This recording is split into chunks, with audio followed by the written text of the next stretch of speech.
You just told a great story. Maybe it was that time you got hopelessly lost in a foreign city, or the moment you finally nailed a project at work. The words tumble out. You paint the picture, and you finish, buzzing with that little electric thrill of sharing a piece of yourself. You look at your friend, your colleague, your date, waiting for their reaction. The air feels thick with potential. But then it happens. Instead of asking a question, instead of a simple, wow, they just nod. Their eyes glaze over for a millisecond, and they say, oh, that's wild. That reminds me of this one time And just like that, the spotlight snaps off you and onto them. The energy drains from the conversation like water from a cracked tub. Your story, your little moment of connection, is dead on the floor. That tiny conversational shift isn't just annoying. It's a subconscious signal that you don't actually matter.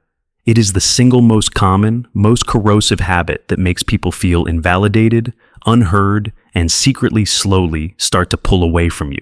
And today, I'm going to show you exactly what it is, why it's so toxic, and how to fix it forever. Chapter 1. The Conversational Hijacker. In any conversation, your brain is faced with a choice, a fork in the road. You can offer a support response, which keeps the focus on the person speaking, or you can offer a shift response, which hijacks the topic and makes it about you. And the devastating truth is that most of us, with absolutely zero malicious intent, choose to shift the conversation back to ourselves almost every single time.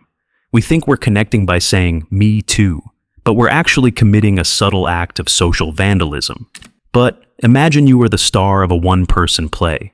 You've practiced for weeks. You're standing center stage under a single, warm, dusty spotlight, pouring your heart out in a monologue. The audience is captivated. Then, from the wings, you hear the heavy, unapologetic clomp of boots on the old wooden stage. Someone else marches directly into your spotlight. They don't just stand next to you. They physically shoulder you out of the way, into the cold darkness, and begin their own, much louder monologue about their own, much more dramatic life. They didn't join your play. They bulldozed it and built a monument to themselves on top of the rubble. The audience is just confused and uncomfortable.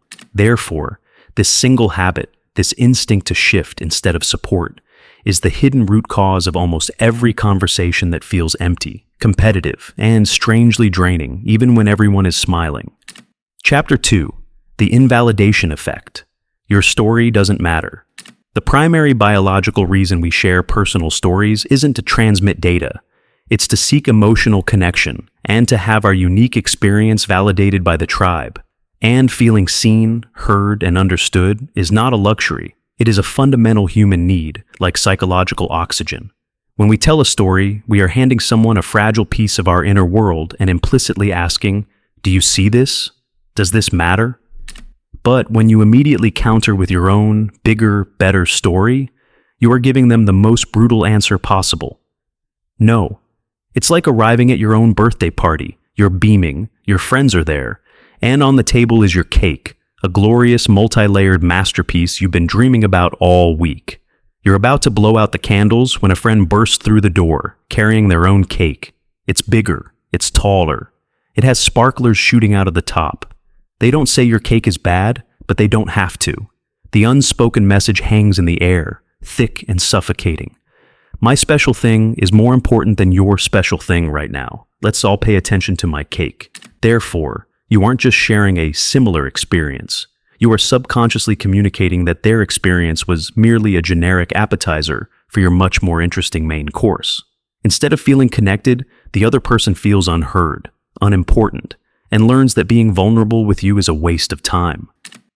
Chapter 3. The Status Game. Turning connection into competition.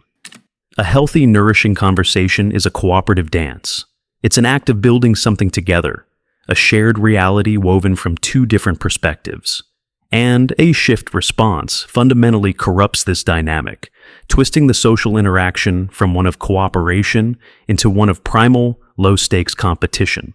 You are, without realizing it, signaling that this isn't a friendship, it's an arena.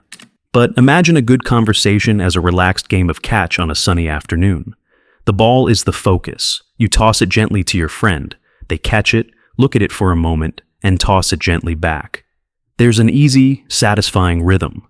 The goal is simply to keep the game going, to enjoy the shared activity. The story topper, however, treats conversation like a game of dodgeball. The moment you toss them your story, they don't catch it.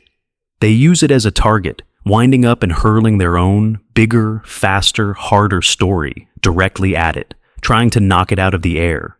You can hear the brutal, stinging thwack of the red rubber ball as it obliterates your point. It's no longer about playing together. It's about proving who can throw the hardest. Therefore, people don't walk away from conversations with you feeling closer. They walk away feeling exhausted, vaguely defeated, and like they just lost a competition they never even signed up for. You are no longer seen as a confidant, but as a conversational rival. Chapter 4. The Empathy Black Hole. It signals you're not listening. True empathy requires a state of profound, active listening.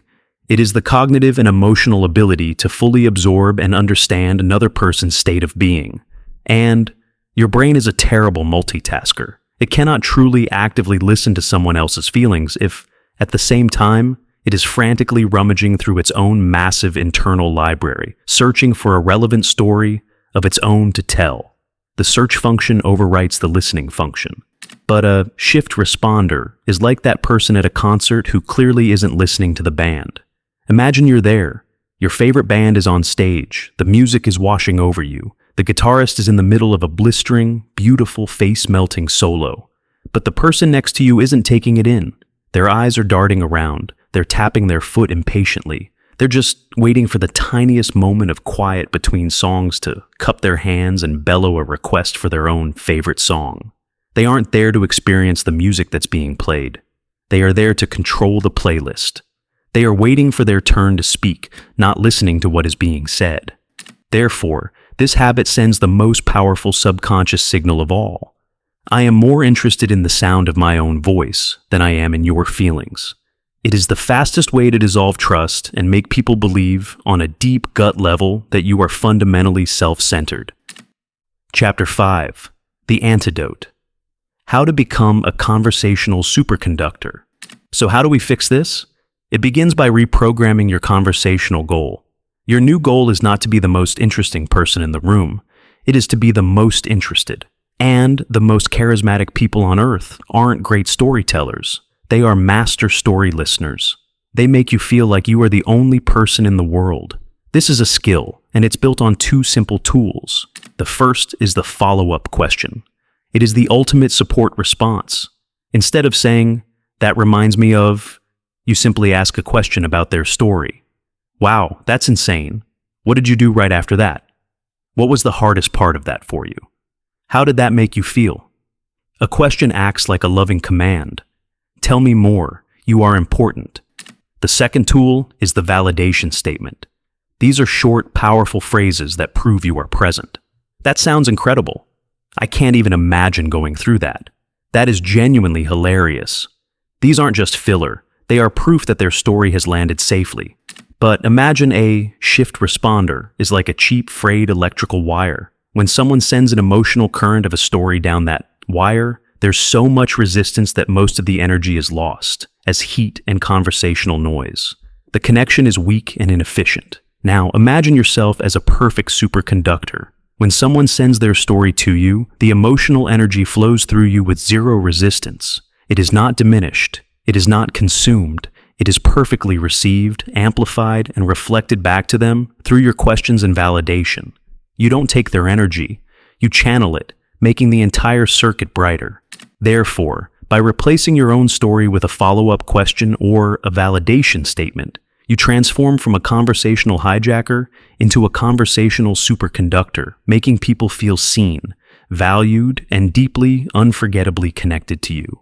So, there you have it. The number one conversational habit that pushes people away isn't being rude or mean. It's the subtle, constant, and often unintentional habit of hijacking the spotlight and making every story about yourself. But the secret to being a phenomenal conversationalist isn't about having the most interesting stories. It's about being the most interested audience. By learning to support their story instead of topping it, you make people feel seen, valued, and deeply connected to you. That is a true superpower. If you want to keep decoding the hidden rules of human connection, Subscribe for more. We'll see you next time.